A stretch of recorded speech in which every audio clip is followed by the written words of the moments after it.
Kwa upande wa wachezaji na kwa niaba ya wachezaji, tumejiandaa vizuri kuelekea katika mchezo wa kesho. Sisi kama wachezaji tupo tayari na tumeshapokea mafunzo mengi kutoka kwa benchi letu la ufundi kuelekea katika mchezo huu. Tuna imani mchezo huu ni mchezo wa pili.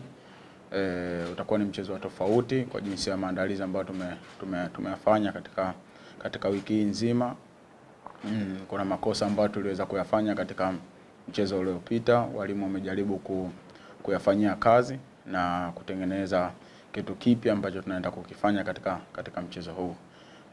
Utakuwa ni mchezo mzuri na sisi kama wachezaji tutakuwa katika furaha kubwa ya kuweza kucheza mchezo huu mbele ya mashabiki wetu.